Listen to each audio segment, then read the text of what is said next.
नमस्कार, मेरा नाम है ओम प्रकाश यादव और आप देख रहे हैं वॉइस ऑफ रिपब्लिक। तेजस्वी ने मतदाता सूची के गहन पुनरीक्षण के बाद जो ड्राफ्ट पब्लिकेशन हुआ वोटर लिस्ट का, उस पर ऐसा प्रेस कॉन्फ्रेंस किया और ऐसा ब्लंडर किया अपने वोटर आईडी यानी इपिक को लेकर कि आज पूरे मीडिया में उसकी जगहसाई हो रही है और चारों तरफ विड्रॉल किए जा रहे हैं। यही है ना मेरा, ये एप्लीकेशन है, मेरा भी नहीं है। हम चुनाव कैसे लड़ेंगे? अभी तो देखिए, ये चुनाव आयोग का एप्लीकेशन है और मेरा ईपीआईसी नंबर हमने इसमें डाला है। ईपीआईसी नंबर अगर आप चाहें तो हम बता भी दें। RAB29162120 इसमें कैप्चा आता है। हाँ, अचार है। अब हम डालते हैं कि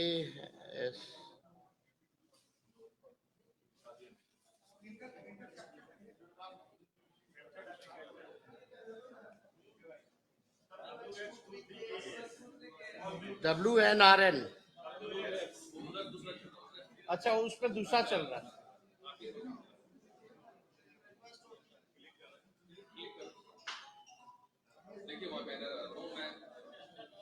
डालिए। क्या बोल रहा है? No record. आप देखिए, डालो।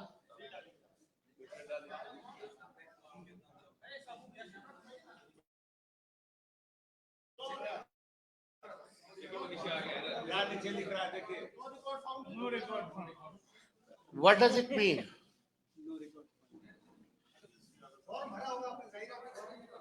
हाँ भाई, चुनाव लड़ने के लिए आपको बूथ वोटर बनना चाहिए, बिहार का वोटर होना चाहिए, तब जाकर के आप चुनाव लड़िएगा। नहीं, मेरा तो यहाँ है, दीघा के वोटर है, दीघा विधानसभा वेटनरी में। अब जब चेक करना, जब मेरा नहीं है तो यही ताज्जुब लगेगी ना।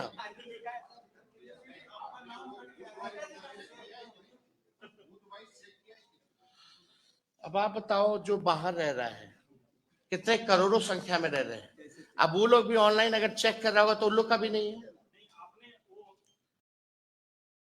हाँ भाई, क्यों नहीं बड़े भरे? हैं। हम जानबूझ के, हमको कोई पावती नहीं मिला, लेकिन हम फोटो खिंचवा लिए फॉर्म देते हुए अपने बीएलओ के साथ। आपका नाम कट गया तब क्या करेंगे? हम देश के नागरिक नहीं है यानी।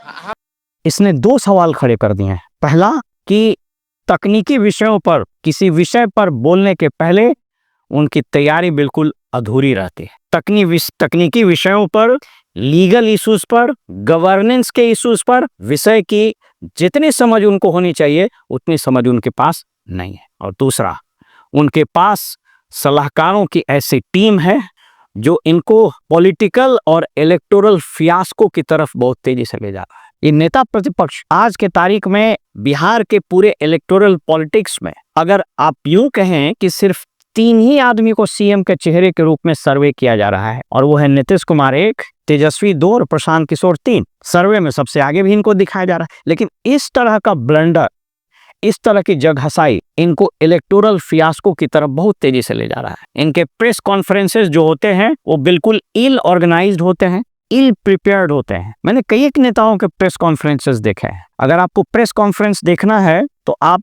सुशील कुमार मोदी के प्रेस कॉन्फ्रेंस को देख लीजिए।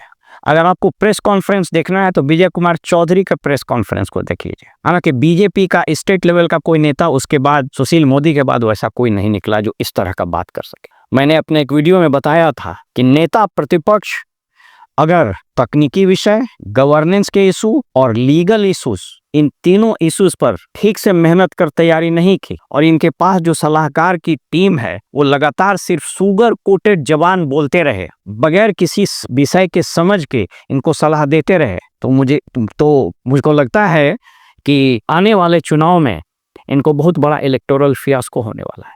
अब ये जो मामला उठा है दोहरा वोटर आईडी का, दोहरा ईपिक का, ये कानूनी शक्ल भी ले सकता है। यद्यपि RP act, representation of peoples act और भारतीय न्याय संहिता बीएनएस की जो विभिन्न धाराएं हैं 170 और उसके आगे, उसमें इन मामलों में सजा का प्रावधान बहुत कम है और वो इतना नहीं है कि इनको इलेक्टोरल पॉलिटिक्स से बाहर कर सके। लेकिन चुनाव आयोग को संविधान के अनुच्छेद 324, 25, 26 वगैरह में व्यापक अधिकार मिले हैं। इनफैक्ट 324 तो आप यूँ समझ लीजिए कि उसको एक बार सुप्रीम कोर्ट ने कहा कि it is an ocean of power. तो चुनाव आयोग के पास 324 में बहुत पावर है। तो जिन मामलों में कानून नहीं बने हैं या नियम नहीं बने हैं, अगर चुनाव आयोग ने कुछ इस तरह का एडमिनिस्ट्रेटिव एग्जीक्यूटिव इंस्ट्रक्शंस इशू कर दिए और कहीं ऐसे मामले में चुनाव लड़ने से रोक लगा दे तो एक बहुत बड़ा फियास्को हो सकता है। इसलिए हर राजनीतिक दल के नेताओं को और खास करके प्रवक्ताओं को कानूनी यानी वैधानिक, संवैधानिक और गवर्नेंस से रिलेटेड और इलेक्टोरल पॉलिटिक्स से या इलेक्टोरल इश्यूज पर बोलने से पहले पूरी तैयारी और पूरी समझदारी समझनी चाहिए। और अगर उनको नहीं समझ में आता है तो उन लोगों को अपने पास एक पैनल ऑफ रिसोर्स पर्सन रखना चाहिए, क्योंकि जिस तरह की गलती तेजस्वी ने की है इस प्रेस कॉन्फ्रेंस में, मैं खुद हैरान हूं कि इस तरह का प्रेस कॉन्फ्रेंस में इस तरह का ब्लंडर कोई कैसे कर सकता है। एक और चीज आपको बताते चले, उनके प्रेस कॉन्फ्रेंस को सुनिएगा तो उसमें बीच में व्यास जी का ही नाम ले रहे थे। अब ये व्यास जी वही हैं जो एक जमाने में नीतीश कुमार के बहुत चहेते अधिकारी थे। मुझको लगता है 4 साल 5 साल से ज्यादा ये रेवेन्यू डिपार्टमेंट के अपर मुख्य सचिव रहे। इन्होंने अपने लिए ही एक आपदा प्रबंधन प्राधिकार का गठन किया। रिटायरमेंट के बाद वहाँ उसके वाइस चेयरमैन बने, जिसको मंत्री स्तर का दर्जा प्राप्त था, और वहाँ पूरा राज किए। और जब हट गए, अब इनको लग रहा है कि हमको कोई दूसरा पॉलिटिकल रास्ता अख्तियार करना चाहिए। तो किस तरीके से इनके ट्वीट को आलोक मेहता या कोई और बैठा हुआ था उसके पास पहुंचाया गया और तेजस्वी से ये बुलवा कर इनका पूरा जो फेसबुक या किसी प्लेटफॉर्म पर इन्होंने लिखा वो वायरल हो गया। इसका मतलब क्या है कि तेजस्वी एक व्यक्ति से यूज हो गए। इस संभावना से भी आप इनकार नहीं कीजिएगा कि आज के तारीख में बहुत सारे ऐसे अधिकारी बिहार में हैं, खास करके आईएएस अधिकारी और आईपीएस अधिकारी में भी कुछ में हैं, और बहुत सारे अधिकारी हैं जिनको लगता है कि तेजस्वी की अगर सरकार आ जाए तो अभी से कुछ हॉबनॉबिंग शुरू कर दें।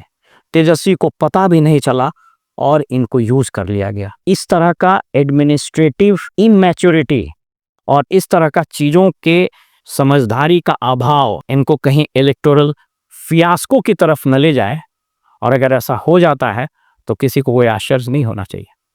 फिलहाल में इजाज़त दीजिए और आप देखते रहिए वॉइस ऑफ रिपब्लिक। नमस्कार।